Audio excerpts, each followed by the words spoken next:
Before starting this video, don't forget to leave a like and at the end comment on what you thought of this story. If you don't have anything to say, comment anything. It helps to engage with the videos here on the channel. And this story begins 10 years ago, when Ichinomiya Shingo, who was just an ordinary office worker in Japan, spent an exhausting day taking it in the rear end non-stop until he couldn't take it anymore. Shingo then fell asleep while eating dinner, only to be reincarnated into an ice guy in the body of a 6-year-old boy.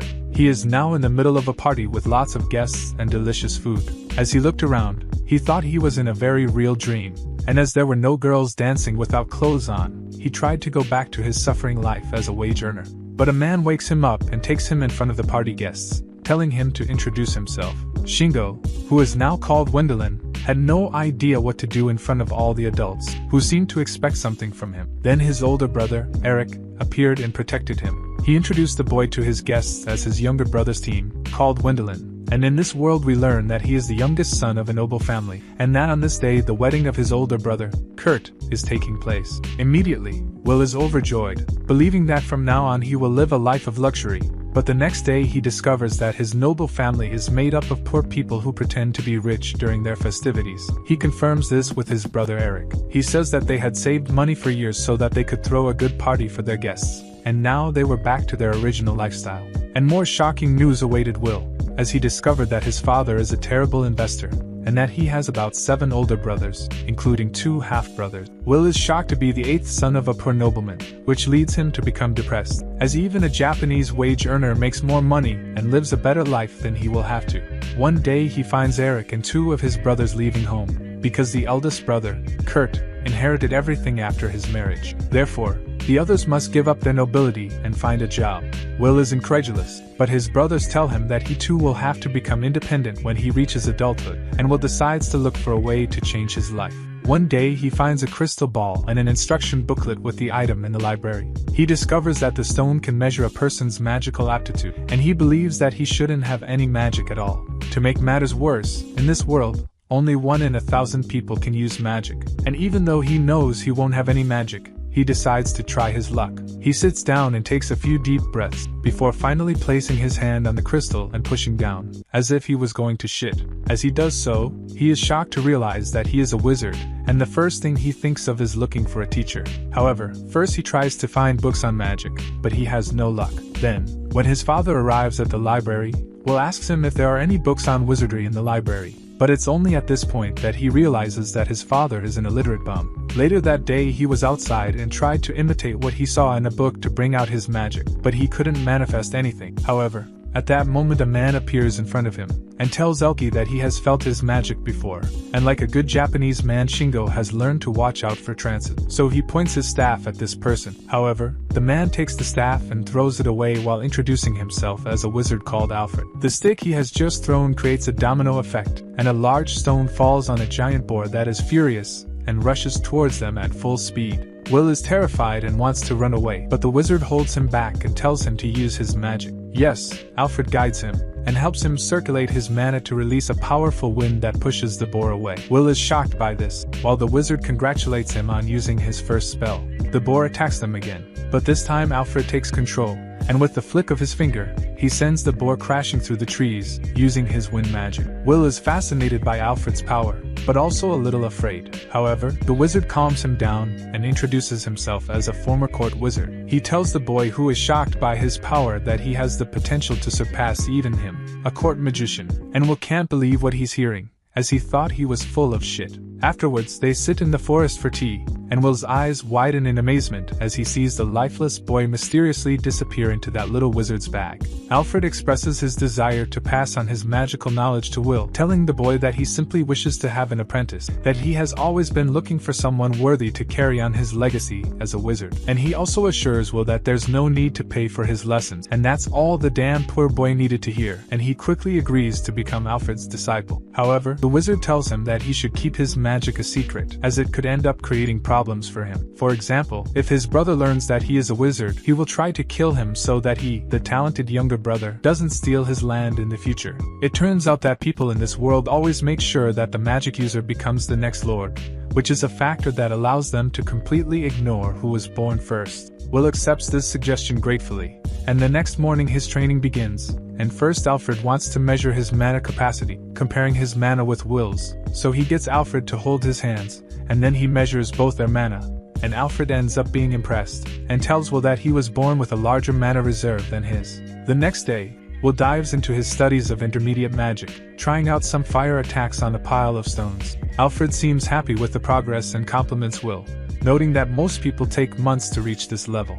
What's more, Alfred shares some of the vegetables he collects every day with his young pupil to help him feed his family, which ends up making his older brother Kurt very jealous. After all, his younger brother is being much more helpful than he is. The next day, Will goes to heaven, with Alfred's guidance, to learn the art of tracking magic. Concentrating with his eyes closed, he locates a bird, and with the help of magic, he throws a stone to quickly capture his lunch, and Alfred is once again speechless at Will's skills, and joins him to enjoy a meal of roast poultry accompanied by homemade wasabi, and Will proudly mentions the fact that he collected these ingredients in the forest. But Alfred advises him not to venture too far into the enchanted forest to get ingredients for lunch, saying that in these forests there are monsters that can easily take your life. A few days later, Will learns water magic, and claims that Kurt is watching him. Alfred believes that he must have doubts about Will being a magic user, and is afraid of losing his position. However, Will states that he has no interest in becoming a lord, so his teacher suggests that he be an adventurer, and Will is immediately enthusiastic about the idea, and even imagines his future full of adventures. While he was thinking about it, Alfred was secretly fighting a curse, trying his best to prevent it from ending his life. Later that day, Will informs his family of his plans to become an adventurer, but his father doesn't have the money to put him through the Adventurers Academy, which is very sad.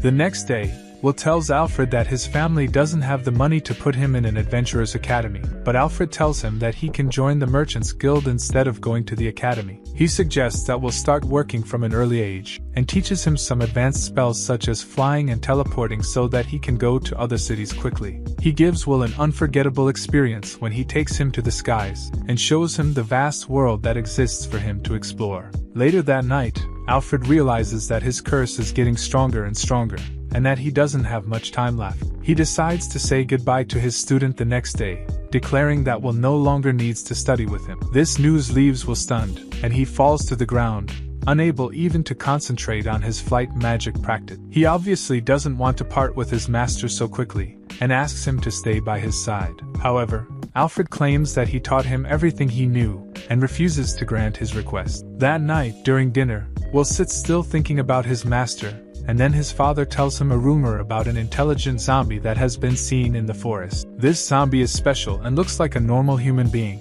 even being able to speak perfectly, and the only differences in its features were its cold body, pale skin and weaker normal human senses. This reminds him that Alfred has pale, very cold skin and very slow reactions. After hearing this, he flies into the forest in search of his master, but he loses his balance and falls before he finds him. Alfred comes to him, and Will still can't believe that his master is dead. He claims that his master is in danger staying in the forest, and says he wants to take him home. But then Alfred tells his student that he's an intelligent zombie that everyone is talking about, and Will is totally devastated to discover this. At this point, Alfred tells his life story, saying that he was the Duke's court magician 5 years ago, and one day the Duke's eldest son contracted a deadly disease, so he gathered an army to enter the enchanted forest to find a rare medicinal herb. The monsters in the enchanted forest outnumbered them, and Alfred was the only strong fighter in the army who could fight them. He had to protect the Duke and the soldiers while fighting the monsters, and ended up losing his life trying to protect them.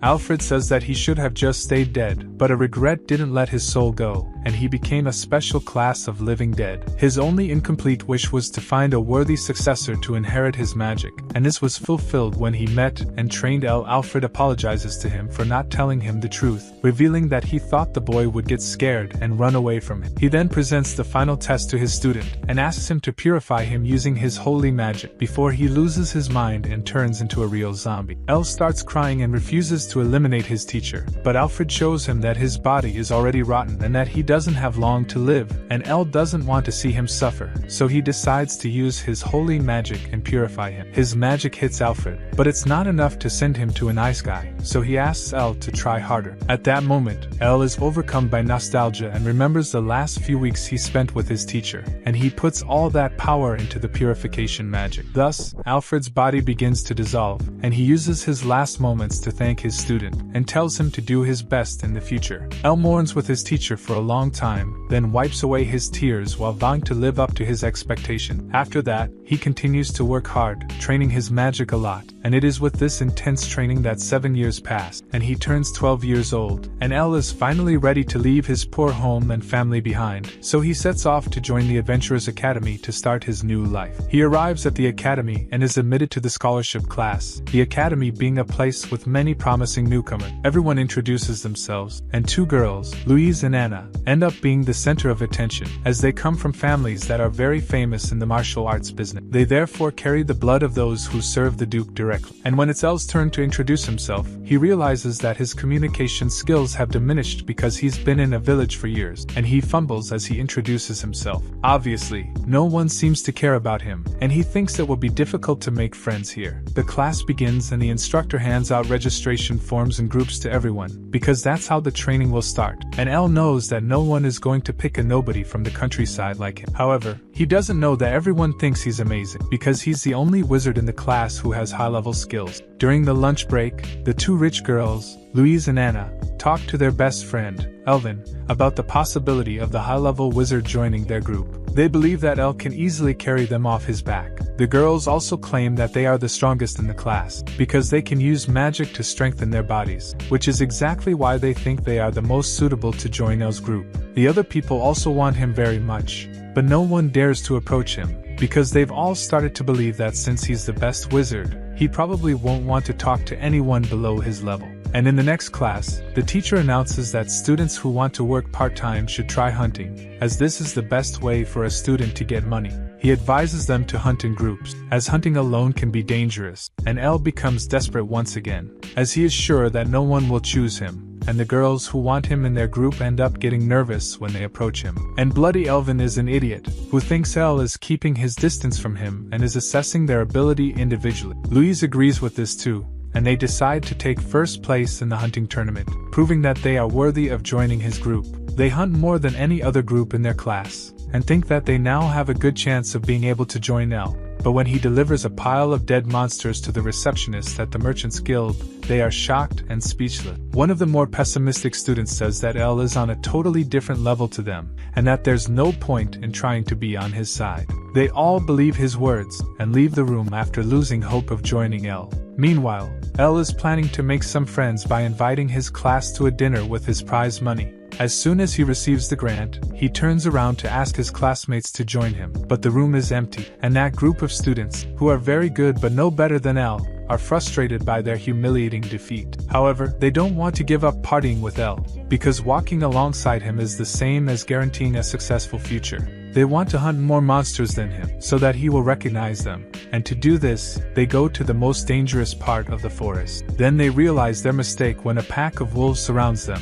and despite their efforts, they are not good enough to defeat this group of monsters. Out of nowhere, a wolf launches a surprise attack on Lise, and Elle comes to protect her, but he is injured in the process. Seeing their formation fall apart, all the wolves jump on them to launch a combined attack. But luckily Elle was also in the area, and sensed that his classmates were in danger, so he used his tracking skills, which enabled him to arrive on the scene at just the right moment. Taking down all the wolves at once, Elle rescues the trio, and takes them to a hospital, where they apologize for being a burden to him, and finally revealed to Elle that everyone in the class considers him to be way above their level. They apologize, saying that they should have avoided him just like everyone else, and so Elle finally discovers that everyone doesn't hate him, and that there are even people who have put themselves in danger just to get his recognition. But now they claim to have seized his place, and declare themselves unworthy of being his teammates. Elle really wants to join their group, but before he can say anything, the instructor enters the room with good news, and tells his students that Duke has organized a garden party for their class. The next day they go to the party organized organized by Duke Amadeus, who ignores everyone and approaches Elle as soon as he sees him. They have a friendly chat about the Ballmaster family being his vassal, and then he invites Elle for a personal chat. Elle doesn't like the fact that he has to meet with a complete stranger on his own, so he tells him that that bunch of losers are his group,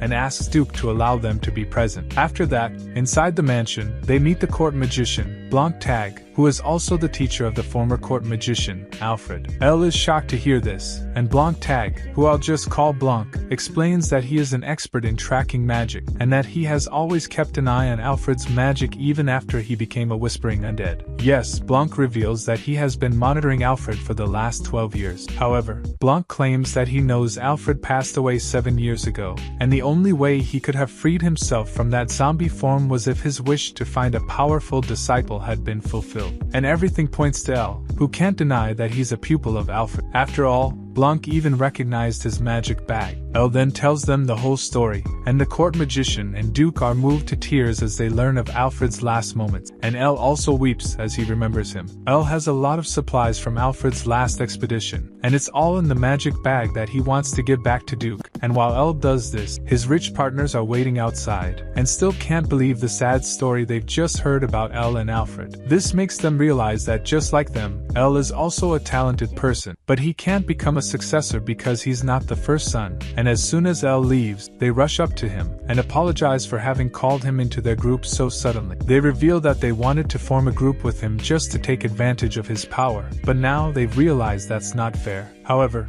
Elle responds by saying that he doesn't mind, and that he would be very grateful to form a group with them, believing that together they can have a lot of fun. At first the trio are shocked, but then they laugh and accept Elle as their friend, until Duke suddenly interrupts the conversation and rewards Elle with 1,000 gold coins for returning Alfred's supplies. Everyone is shocked to hear this, and Elle's realization that he has won 1,000 gold coins comes a little too late. What's more, Blumley tells him that he has also inherited Alfred's mansion and all his property, and Elle moves into the big, intimidating house that night. He thinks the house is too big for just one person, and decides to invite his friends to live here with him, after which a few months pass, and on summer vacation, Elle takes his friends to attend his brother Eric's wedding. They travel in a magical airship, where Louise is dressed in a Brazilian outfit because she wants to attract the attention of the nobles at the wedding, and Elvin is terrified of the flying ship, looking like a caveman who has never seen one before, and Blum was there too, and he makes the most of the drinks and all the courtesy of the airship. He tells Elvin that the plane won't crash, but after he sees some dark clouds next to the ship, he retracts his statement. He takes a good look at the clouds, and a giant skeleton dragon comes out of them, causing everyone to shit their pants, and the other passengers start demanding that the captain show up to talk about this incident. But everyone is told that the great wizard Bluntag will help them defeat this undead dragon. However, Blum himself says that this is impossible, because only holy magic can purify the undead, and he has no talent for it. However, he claims to know a talented wizard who uses holy magic, and basically forces Elle to perform this service, and despite being nervous, he agrees to fight the dragon. Blum stays behind to protect the ship. Elle flies up to the dragon,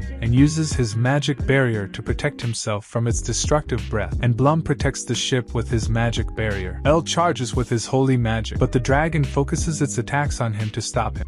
Elle then dodges its attacks, concentrates his holy magic like a spiritual bomb, and hurls it towards the bone dragon. This holy magic hits the dragon, and the dragon lights up and writhes in pain from the purification. However, he tries to use his remaining strength to attack Elle, but Elle dodges and blocks his attacks, until his magic finally works and the dragon loses its soul. His bones crumble, and the giant magic stone that holds them together crumbles too. Inside the ship, Blum signals for Elle's group to start collecting the dragon's bone, and using the magic bag, the bones are collected, and the giant red magic stone is also collected. When Elle returns to the ship, everyone celebrates the fact that the day has been saved and no one has died, but now Elle just wants to relax for a few days after facing this dragon. Soon, Bloom's old adventure partner arrives and tells Elle that he won't have a chance to rest. Blum is surprised to see his friend and introduces him to Elle, and they talk about their adventurous days together. The next day, the ship arrives in the capital, and Blum flees immediately after landing,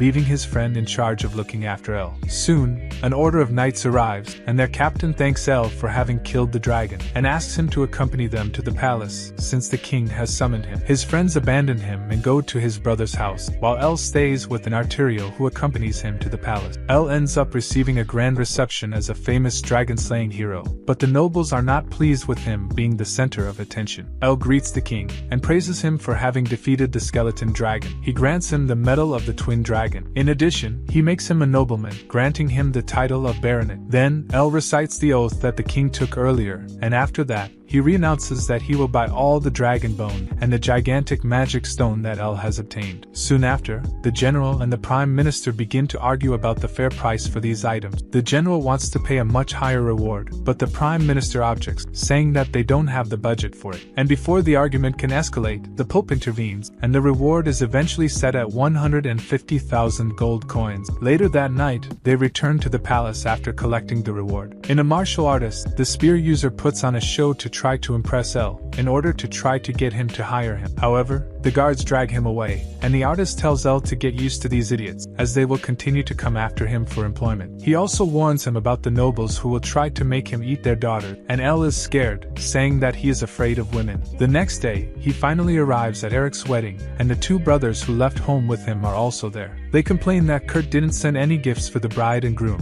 and at this rate their family will look bad in front of all the guests. El decides to pay for the gifts, and he realizes that being a nobleman is more than just showing off and having money. However, what matters now is that his favorite brother is getting married, and he is very happy, which ends up making El happy too. The next day, the Pope invites El to his home, and he visits with a donation of 200 gold coins. The Pope is impressed by his business sense, and they talk about religion and baptism, while a beautiful grotto arrives with tea and captivates El's heart. The Pope introduces the grotto as his granddaughter, Elise. The old man tells him that Elise can use holy healing magic, and she often helps the poor at church, which has earned her the title of saint. Elise is a nun in training, but her grandfather doesn't want her to join the church, and wants to find her a suitable groom. El jokes that her beauty will lead to fierce competition among the boys who want her, and he jokes some more that he might join in the competition, and he continues to laugh at his joke, but then he realizes that no one finds it funny. In fact, the Pope ended up taking his words literally, and ended up accepting him as his granddaughter's fiancé. El is speechless, because he realizes that he got engaged out of nowhere. He met the girl not even a minute ago, became her fiancé, and now there is no turning back. When he returns home, his friends learn that he went for a walk and chatted with the Pope, and came back engaged. However, they tell El that they believe Elise to be a great wife, and El ends up learning that there is no such thing as a romantic marriage in this world,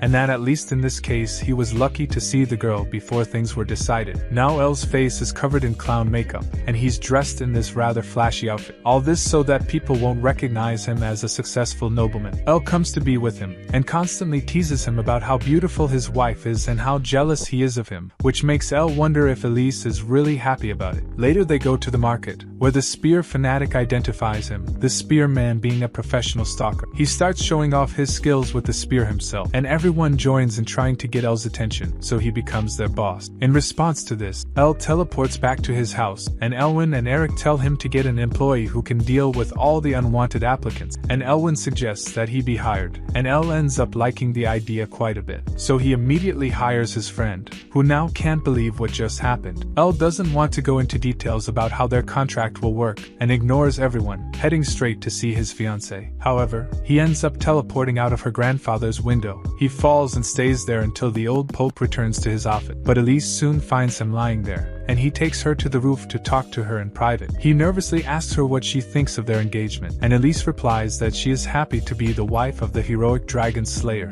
and that ends up being enough for El, as he realizes that Elise is not against their marriage. Back at his house, we see that Elwin has become arrogant, as he is the only one who already has a job in his group, and he tells the girls that he will ask El to hire them as his assistant. But the girls do not want to live under Elwin's rule, and want a way to overcome him by any means. At that moment, they see Eric in love with his wife, and Louise suggests that they should try to become El's wives, and if he can have more than one wife, they will have to be his mistresses. Anna doesn't mind the idea either, and the two girls start planning their wonderful future, where they won't have to work anymore after marrying El. They try to put their plan into practice, and it all starts with Louise trying to seduce him by doing a classic carnival dance, but he gets angry and leaves the room. She doesn't give up and prepares herself for another night. However, Anna is shy and can't keep up with her. After that, El ends up receiving an invitation to a dinner, given to him by a butler. And so, the next day, he goes to the priest's mansion, where a very fancy private dinner with Elise takes place, but the two still don't know each other very well,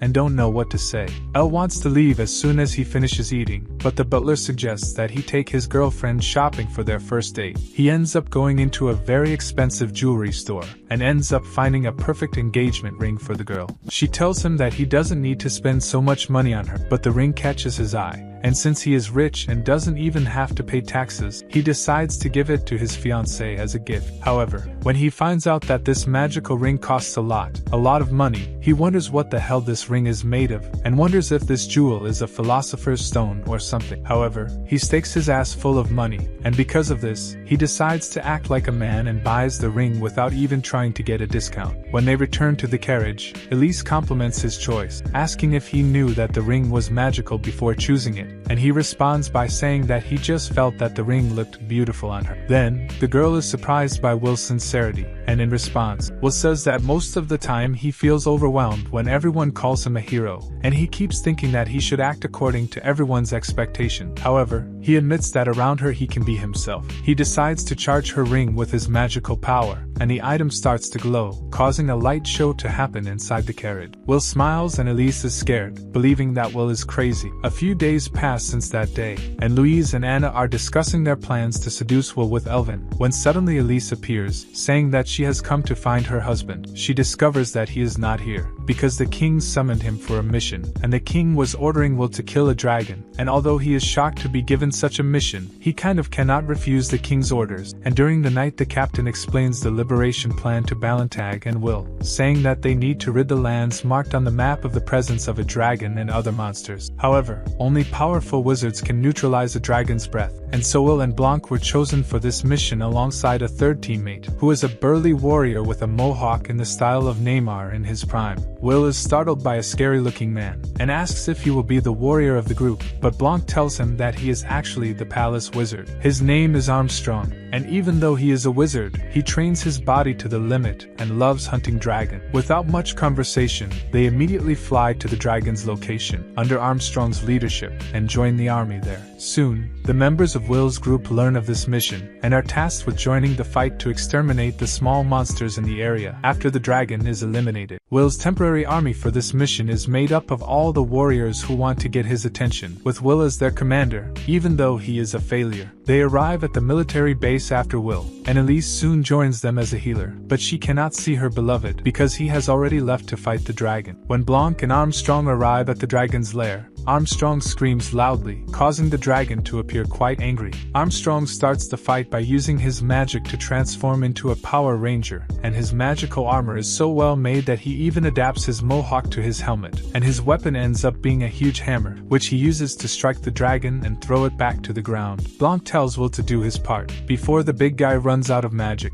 and he uses a powerful wind spell to kill the dragon, all while Armstrong keeps him trapped. After that, Will collects the dragon's body using his magic bag, but Blanc tells him that they can't relax yet, because a large number of monsters will go out of control now that the dragon has been defeated. The battle with the monsters begins on both sides, and people from Will's army are seriously injured, and Elise has been trying to heal the injured soldiers all day, and after her magic runs out, she uses the power stored in her ring. She hears from the soldiers about her fiancé's heroic acts, and that is exactly what keeps her motivated to continue healing everyone. At dawn, the messenger arrives and declares that the battle is finally over, and that all the monsters have been killed, but then a man arrives saying that Will is injured. Elise becomes worried and runs to see him, but he is perfectly fine, and then she becomes overjoyed and faints. Later, she wakes up in the shade of a tree, with Will by her side, and he has also heard stories about how she treated the soldiers. They gave her courage. They have a touching moment together, and Elise tells Will that she was very worried about Willie, and at that moment Armstrong comes running to them and lifts Elise, telling Will that she is his niece. After the mission is successful, Will is promoted to the rank of Baron and receives another Dragon Slayer medal. The king has ordered him to move to the capital, and he is packing his things, when suddenly Elise joins him, and declares that she will live with him in the capital. Louise and Anna think this is a terrible idea for their plans to become Will's concubines, and they think their plan has fallen apart, since they won't won't be able to seduce him. However, they had no idea that Elise thought they were already engaged to Well, since they lived with him. But he clarifies that there is nothing like that between them. He takes the opportunity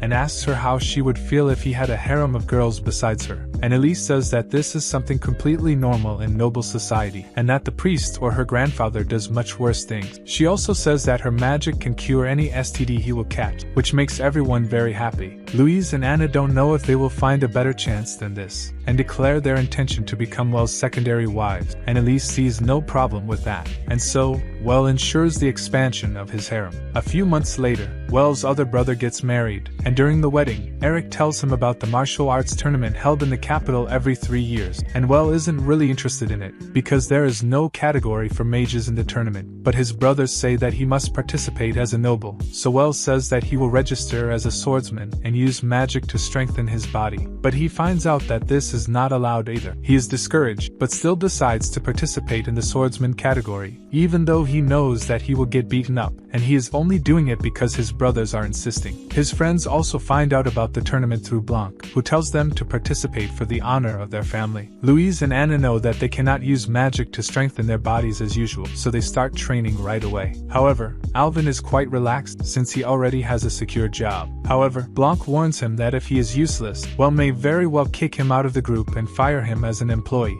and Alvin is overcome by his doubts. Afterwards, during the night, Well tells everyone that Elise wants to join their group as a healer, and also mentions that the current champion of the tournament is not participating to allow the other people to have a chance. Hearing this, Alvin thinks that he can win the competition. The next morning, Alvin leaves everyone behind in training, and Well is the weakest of the group. He is terrible at running, push-ups, and can't even use a sword properly, so he gives up on training. His friends continue training, day after day, but when Well tells everyone that the current champion will be participating in the tournament again, Alvin becomes depressed and unmotivated. He feels like giving up and stopping training, even when Louise and Anna tell him not to. When he goes to talk to Elle about the matter, he finds out that Elise has been training hard and insecurely so as not to hinder their group with her weak physique. This gives Alvin the motivation he needed, and he starts training hard again. The day of the tournament soon arrives, and Elle's first match is against the current champion, who is also Captain Mike. Elle knows that there is no hope of winning, so he wants to at least not be humiliated. However, as soon as the battle begins, the captain knocks him out with the hilt of his sword in a split second, making Elle return to the stands. There he has tea with his fiancée, while they wait for their friends to finish their fight. They all fight, and Louise is the first to return after losing in the preliminary semi-final. Anna has made it to the preliminary final competition, and her opponent is the spear fanatic, who always seeks Elle's attention. He plans to defeat the girl so he can show his worth to Elle, having the goal and dream of entering the Dragon Slayer group. Anna discovers that this man is much stronger and more skilled than her,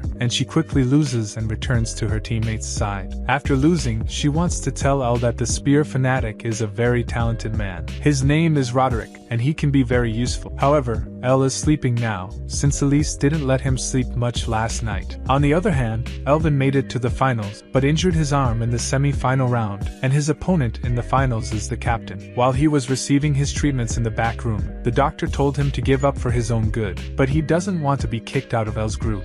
His friends are also there, and they give him some snacks sent by Elle, as his way of wishing them the best. And realizing that Elle won't kick him out even if he loses, Elvin decides to fight for his friend's honor. He obviously loses, but his skills and willpower impress the captain, who decides to personally mentor him, and also take Anna under his wing. Later, Elle and Louise also find a mentor to teach them martial arts, and Elle has a bad feeling when Elle takes him to a desolate area. There, Elle's fears come true when he discovers that the mentor is his old friend Armstrong, who promises to make them as strong as he is. So, 3 years pass in the blink of an eye, and now Elle is an adult, because in this world, at 15 years old, he is already an adult, you know? And now he can finally start his life as an adventurer with his friends, and he is very excited to do something fun for the first time in 3 years. Before, he was just a landless nobleman, and had to be available for all the king's requests, and now he thinks he can finally enjoy his freedom. At that moment, Bland comes to them with an order from the Adventurers Guild, and says that they have been called for a mission to explore an ancient dungeon, and Bland will act as their advisor, since the mission is quite dangerous, and he takes Elle and his group to a place where they will defeat a dragon that has existed for years and has never been defeated. He shows them a deep well and takes them inside, telling them that the Adventurers Guild has sent many adventurers to explore this dungeon before.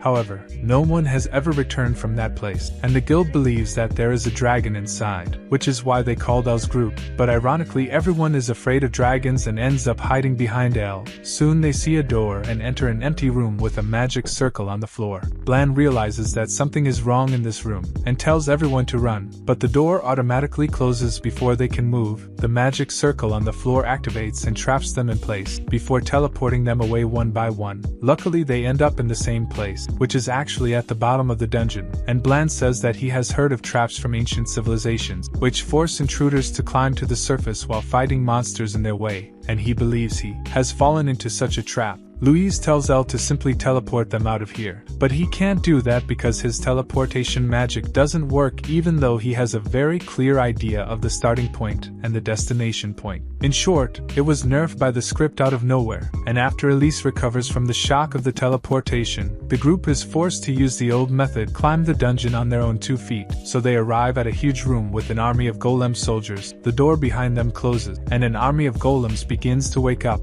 Elle wants to blow them all up, but his friends stop him from doing so, and tell him that he should save his mana to deal with the boss. They decide to show the results of their training and easily take down the golems, and Blanc supports them by blocking the golems' attacks with wind magic, and tells Elle to do the same. Anna manages to take down the golem leader, disorienting all the enemies, while Louise uses a magical shockwave to cause a lot of area damage, and Elle comes forward and also puts on a show by hitting his enemies. They finally defeat all the golems in the room, and then they spot the remains of the adventurers who came to this place before. Louise, who has the sharpest senses of the group, hears some sounds coming from the stairs, so she goes to take a look and finds more golems coming towards them. So Elle and his group have no time to rest, and they get busy fighting again. Many days pass in the same way, and they continue fighting the golems without even resting. Everyone gets worn out with each floor, and they continue climbing, defeating hordes and hordes of golems on each floor. Finally, they reach an empty hall. They celebrate, thinking that they have cleared the dungeon, but Blanc notices a giant mechanical dragon in the center of the hall, and tries to warn everyone of the creatures present. However,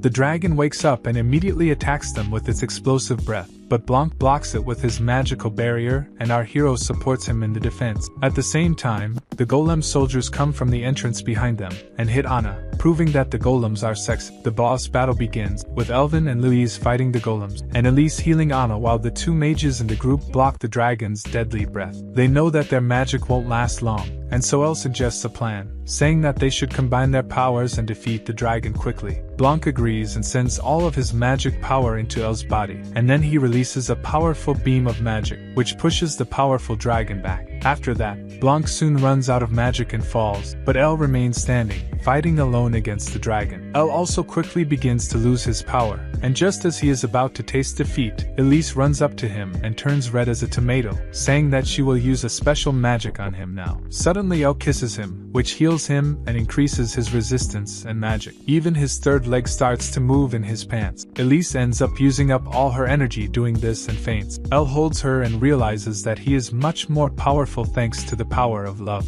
Using his magic ray, he manages to hit the dragon's head, destroying its circuit and deactivating it. When the boss is defeated, the golem soldiers also stop moving. Unfortunately, Elle faints after that, unable to celebrate the victory with his friends. His friends take him and Elise to a safe place, and the girls tell Elise that she didn't need to kiss Elle to heal him, since they don't understand how the power of love works. Damn heretics. Elle soon becomes excited and asks Louise and Anna to come see something very interesting. Although they are too tired to deal with his nonsense, they end up accompanying him. Elle ends up waking up because of all their commotion, and helps his fiancée get up too. Soon after, they go to Blanc, who is in a library next to their room. He discovered that a great wizard from an ancient civilization created this dungeon as a test to find someone worthy of receiving his entire legacy. Elle doesn't understand what could be so valuable to create such an elaborate test to protect it, but his friends have already discovered what was being protected. They take him to a hangar, with 7 ancient magical airships, which are actually more modern than the current ones, and Blanc, upon seeing this, says that this was the discovery of the century,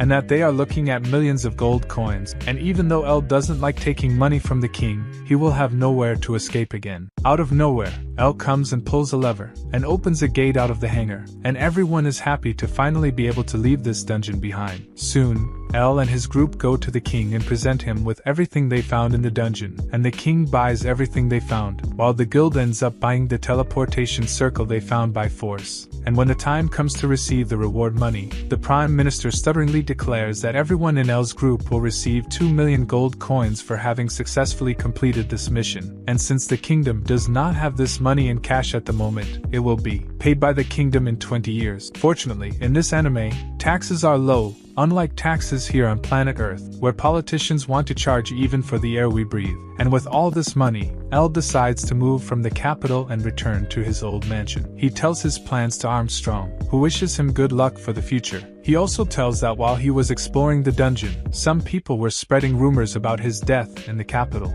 El heard this story for the first time, and asked who the sick man would be who would do this, and the man tells him that he is now suffering because of his success, because he became too rich too quickly, and now people are jealous of him, and all his friends agree with this, saying that most people are jealous of them, because they are members of the Great Dragon Slayers group, and they fear that this will become even more intense because of the reward they are receiving, and none of them want the hassle that comes with the money. So Anna takes the Adventurers Guild rulebook, and says that they can redistribute the reward they received for the quest. Louise and Elvin also agree with her, saying that they plan to give their share to El, and ask him to pay them in the form of salary and gifts. Anna asks Elise what she is planning to do with her reward, and she says that everything she owns belongs to her husband. So, El has about 10 million gold coins, which violently increases the number of people who are jealous of. The news of El's safe return reaches Hooker, who in this case is the nobleman who started the bad rumors of El's death. He thinks that although the boy has returned from the dungeon, his enemies are now united and can harm him more directly. A few days later, El is having tea with his friends when he notices someone outside the window. He fears that there might be a thief or an assassin after him, so he decides to hire a guard to protect his mansion when he moves to the Academy City.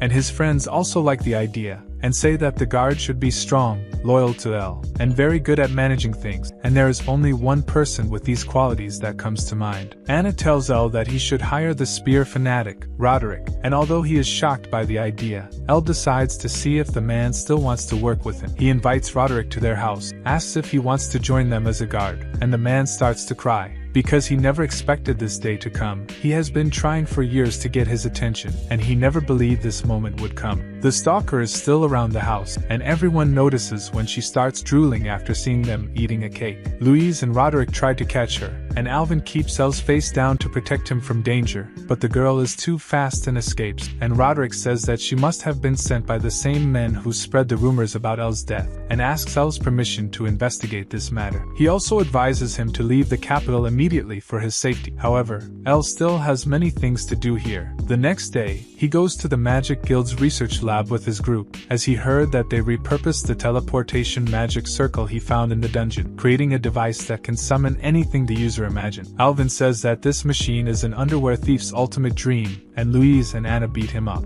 El ignores his idiot friends and focuses on the magic circle to test it, imagining what he wants. The magic circle starts working and brings out what he was imagining, which turns out to be one of the lab assistant's underwear, who slaps El and he takes her underwear away. However, on his second try, he is successful, and summons exactly what he wanted, and takes what he summoned out of the lab, taking the item in a wheelbarrow, without allowing us to see what item he had summoned. Amazingly, the stalker appears trying to follow him, and she smells something edible in the carriage. However, El teleports his group back home. She follows El to his house, where he is throwing a party for everyone who helped him before he left the capital. While everyone is enjoying the food and drinks, El presents his latest dish, which is a raw fish with a dung eye, and says that he caught the fish using the magic tool, and that he made the dung himself. The guests are skeptical about eating the raw fish, but since El insists, they take a bite and find the dish tasty, especially the brown liquid used to season the fish. And when she sees everyone enjoying this dish, the stalker starts to drool,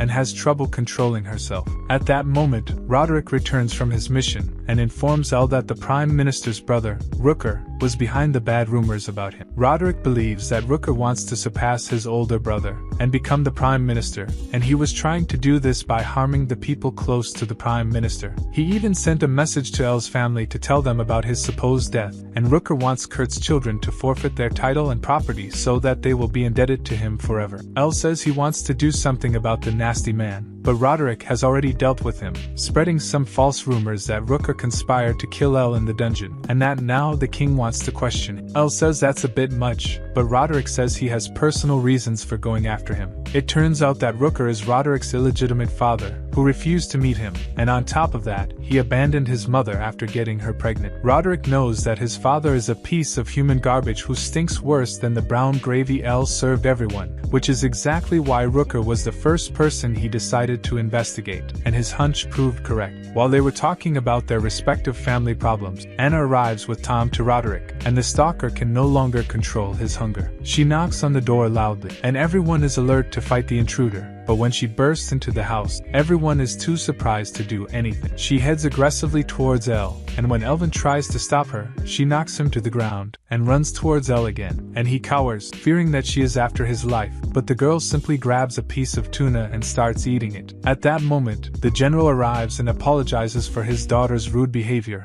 and introduces her as Elma. She says that she had been investigating Elle for the last few days, to see if he could really feed her well, and he passed the test. Elma doesn't hesitate and asks Elise for more food, while her father explains her perpetual hunger to Elle. Blanc says that the girl suffers from hero syndrome, which means that there is always magic running through her body and that she is always hungry. But the good side of this is that she is very powerful, and Elma proves this by carrying a tuna into the hall, and cutting it in two, without even trying, which is why she needs to eat constantly, and the general tells Elle to use her as his bodyguard, or as his wife, as long as he feeds her. The girl's father arrived as if he didn't want anything, and immediately offered his daughter's body to Elle, and this ended up being shocking news for Elle, and he tells the man that from now on, he intends to live as a common adventurer and hunt small animals. So he says that he doesn't need such a strong bodyguard, but the general says that he won't be able to live as a common adventurer. He has heard from his informants about the Duke's plans to have him hunt monsters in his territory,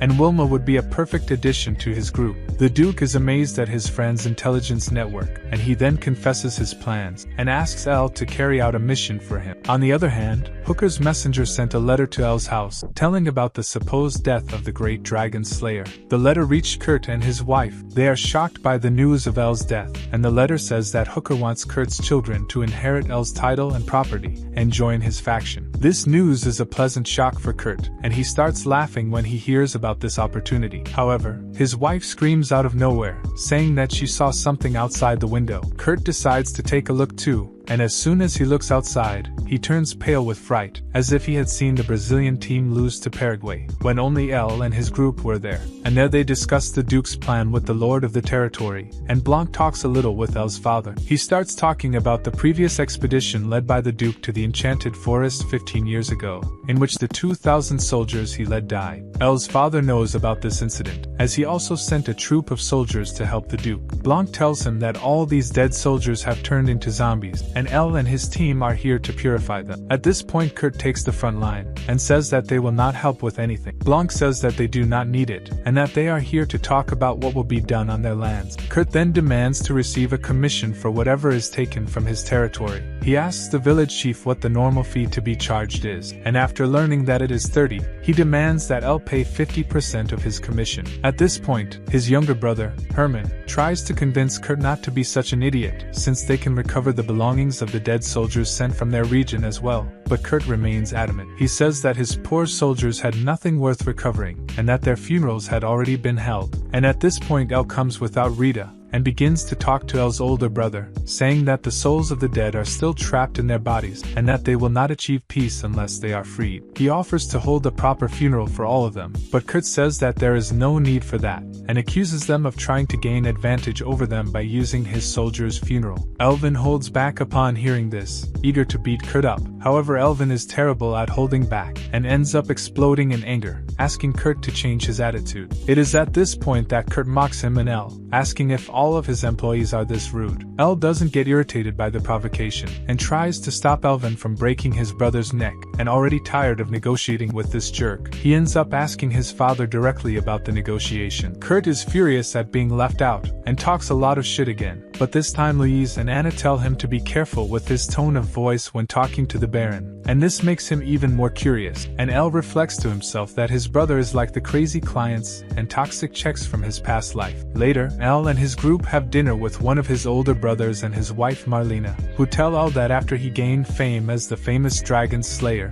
Kurt lost his mind due to jealousy. He has been paranoid ever since, and thinks that Elle is here to steal the right to his territory. Everyone enjoys dinner, but when Elle's brother, whose name I don't remember, comes to serve alcohol to Blanc, he refuses the offer and eats only the nuts he brought with him. Later, Marlena asks Elle to bring back her grandfather's belongings, since at the time the man was also part of the expedition, and he promises to do his best. She thanks him by saying that he should become the next lord, in place of that idiot Kurt, and she says this without even caring about what others will think, and Elle realizes that this is the uncomfortable struggle for succession that his master taught him about, and now he plans to finish this job as soon as possible to abandon his family. The next day he begins the mission, and goes to the enchanted forest to look for the undead. In the middle of the forest he says he will devour the rear ends of their relatives if they don't show up to be purified, and Elise asks if these low-quality insults will work, and Blanc says that normal zombies are idiots, but the zombies in this forest react to this kind of insult. With that said, the sky turns dark and zombies appear from all directions. Elise takes a piece of cloth with a magic circle drawn on it, and places it on the ground, and she and Elle pour their magic into it to create a purification barrier. They increase the barrier as much as they can,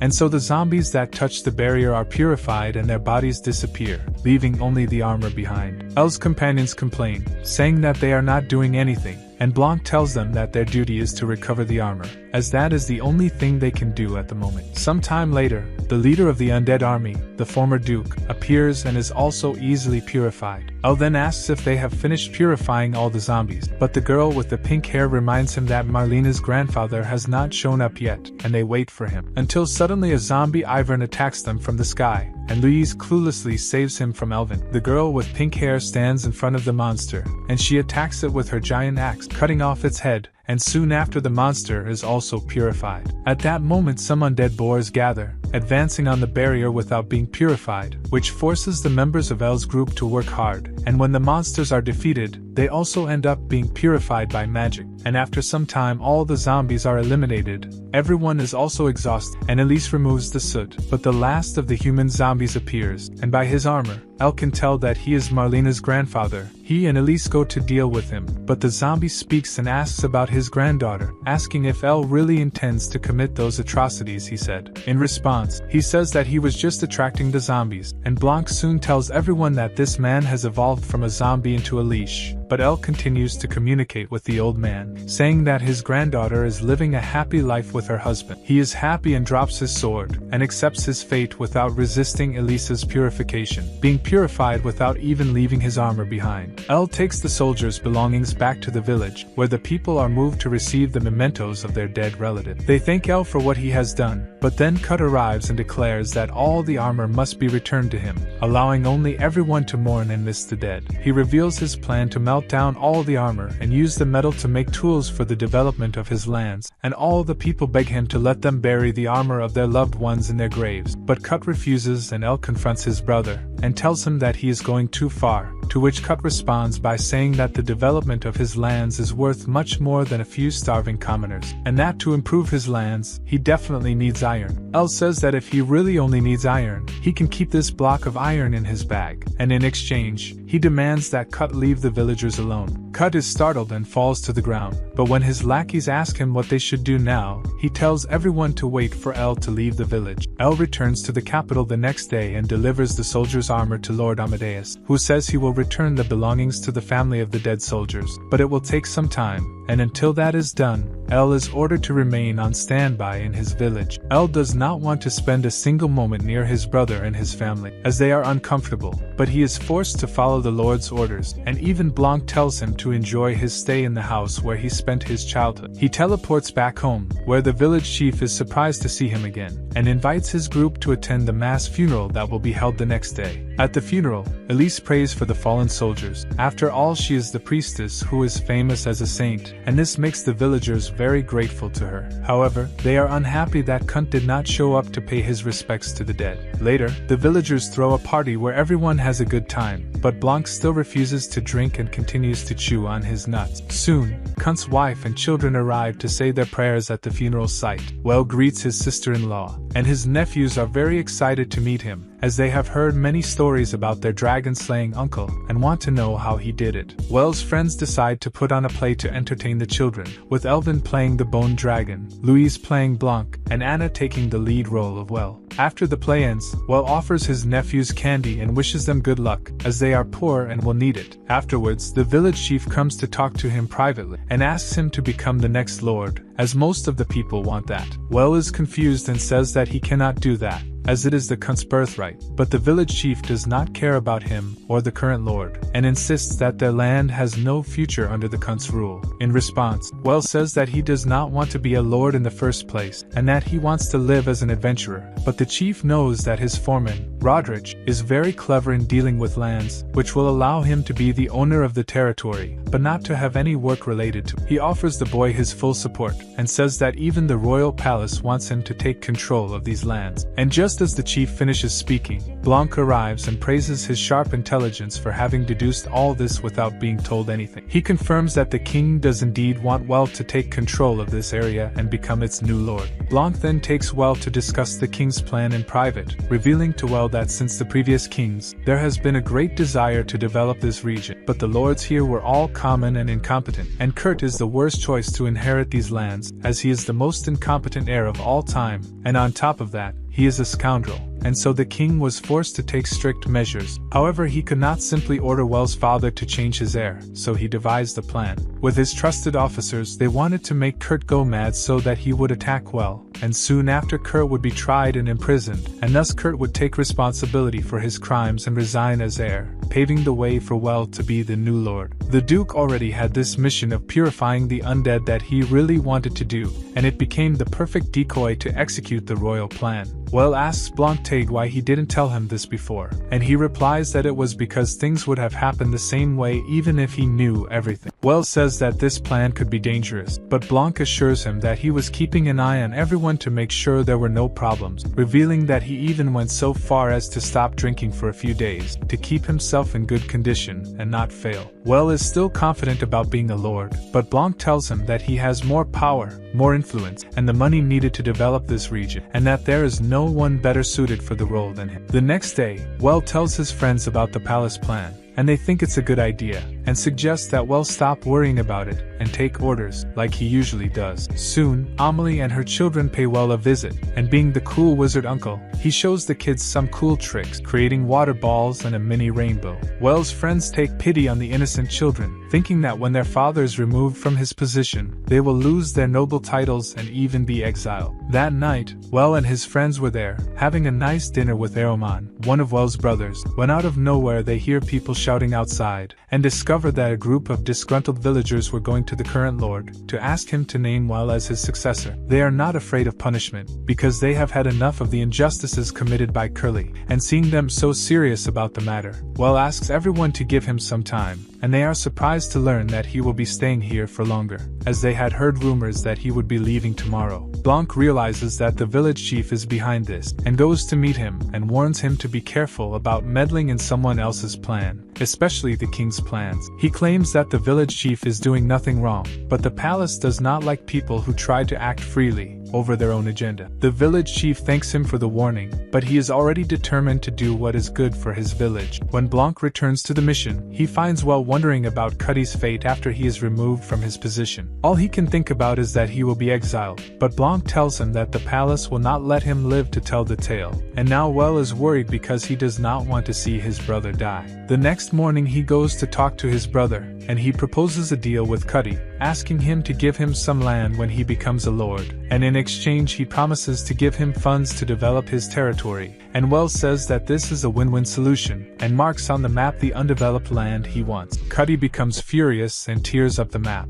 accusing Well of trying to subvert his place as the next lord. Well says he has no such intentions, and warns his brother about the growing discontent of the townspeople and the other noble. Cuddy gets very angry and tells him to leave the room immediately, and outside the room Well finds this guy guy's wife and children, and she wants to talk to him outside. Well tells her that he wanted a happy ending for everyone, but now he doesn't know how to achieve that. And Emily responds by saying that she only cares about her children, and wants them to be safe and happy, and that's why she was approaching Will, because her husband has no future. She asks Will how he feels about her, asking if he likes single mothers, but he responds by saying that he already has enough women, and while talking to this lewd woman, he became a little unsure about what he should do. But out of nowhere, Will thinks of a unique solution. A while later, when he is making slime with his friends, Will tells everyone that he has decided to become the lord of these lands. He considered all the possibilities and decided not to follow the king's script. Now he is determined not to let anyone die, but to do so, he will need the help of his friends, who have promised to always be by his side. The next day, Will and his friends set up a mini market in the village, where they sell the yellow goo,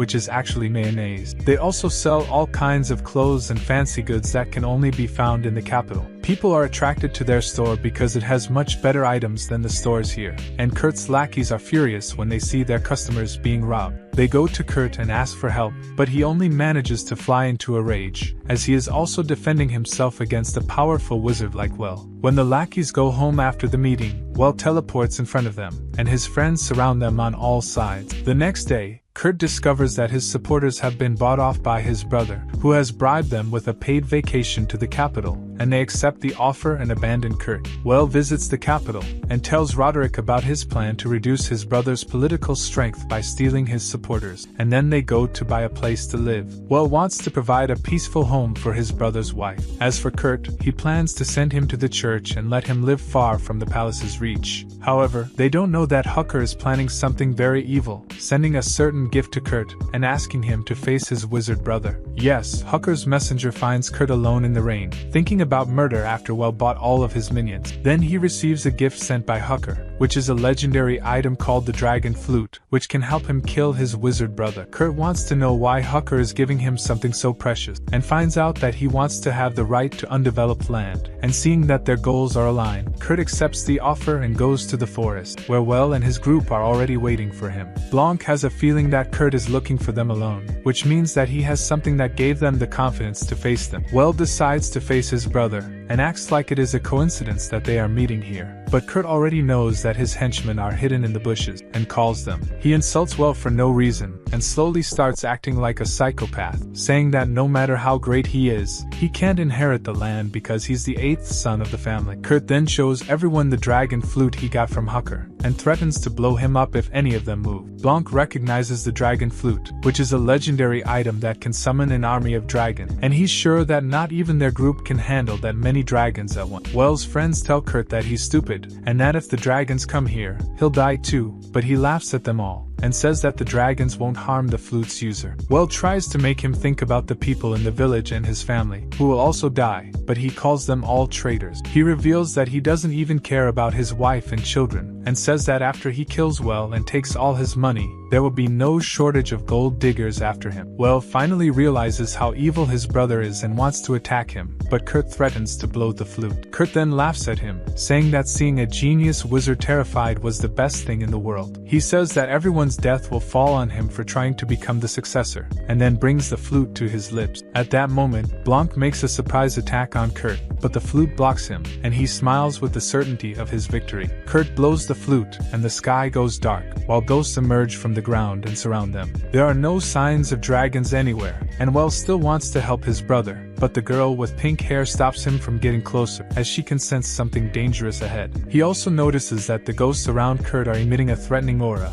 and this makes Blanc realize that Kurt did not play the dragon flute, but rather the flute of threat. He was wondering how a xenogame like him could obtain a legendary item, but in reality he was tricked by the person who sent him the flute. This flute actually attracts the ghosts from the surrounding area, and transforms its user into a powerful undead to defeat an enemy with a suicidal attack. Upon hearing this, Will becomes worried about his brother's death, but Kurt is already possessed by the ghost, his malice combining with theirs, and he becomes furious with Will for taking everything from him. His vision turns red, as the ghosts gather around him and consume him, transforming him into a giant monster. Well is terrified and does not want to kill his brother, but Blanc tells him to use his holy magic to defeat it quickly, aiming for its core. However, Well is overcome with terror and cannot move, so Elise protests, blocking the monster's juice. She wants very much to purify this creature, but her energy is not strong enough to defeat it. Seeing her struggle, Well finally comes back to reality and supports her. He decides that there is no way to save his brother,